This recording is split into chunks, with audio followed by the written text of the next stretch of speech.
Perzinaan adalah sebuah dosa yang sangat keji. Tidak ada hukuman di dunia untuk sebuah tindakan dosa yang lebih buruk dari zina. Bayangkan, zina itu dirajam sampai mati. Seluruh tubuhnya itu harus merasakan tuh lemparan batu itu sampai mati. Kalau orang membunuh, dibunuh, selesai. Orang mencuri, dipotong tangannya. Tapi untuk berzina, membunuhnya dengan cara yang sangat keji sekali. Karena perbuatan dosa ini tidak termaafkan sebenarnya kecuali apabila dia kembali bertobat kepada Allah SWT.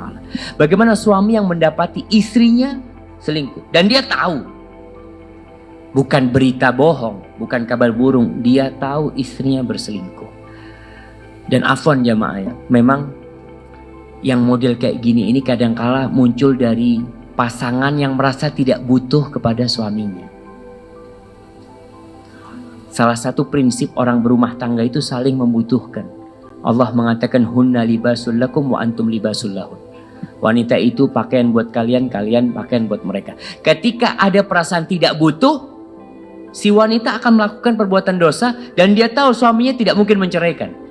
Karena suaminya butuh sama dia, si wanita merasa nggak butuh sama suaminya. Ketika prinsip ini nggak ada, rumah tangga itu mulai retak tentunya. Si istri merasa dia bisa bekerja sendiri, dia bisa dapat penghasilan sendiri, dia nggak makan dari suaminya. Ini bermasalah yang seperti itu. Maka perlu diperbaiki banyak hal sebenarnya menghadapi istri yang seperti ini. Tapi yang kedua, kalau istrinya masih bisa diperbaiki, dipertahankan nggak apa-apa. Tapi kalau tidak bisa diperbaiki, ceraikan. Kalau tidak, kita masuk dayuth yang tidak akan masuk surga. Karena dia membiarkan dia sebagai istri kita dan kita tidak mengingkari kemungkaran tersebut. Kita tidak mengingkari. Orang yang melihat kemungkaran kemudian diem, itu disebut syaitanun akhros, setan bisu. Kok setan sebenarnya ketika melihat kemungkaran itu terjadi? Bismillah, cerai. Urusan anak-anak subhanallah. Untuk perceraian jamaah, antum baca surat At-Talaq. Bayangkan bagaimana Allah sebutkan tentang waman yattaqillah yaj'al lahu makhrajan wa yarzuqhu min haitsu la yahtasib, di surat perceraian. Surat tentang perceraian. Karena biasanya orang kalau mau bercerai itu banyak yang dia pikirkan. Nanti gimana anak-anak, nanti gimana anak di depan teman-teman, nanti gimana sama mertua, gimana sama orang tua. Banyak yang dia pertimbangkan. Tapi kalau sudah kasusnya berzina seperti ini dan tidak bertobat istrinya, maka ceraikan. Supaya kita tidak ikut dapat dosanya itu. Barang siapa yang bertakwa kepada Allah, pasti nih Allah kasih jalan keluar. Dan para jamaah, kita perlu melihat kenapa kita menikahi wanita tersebut.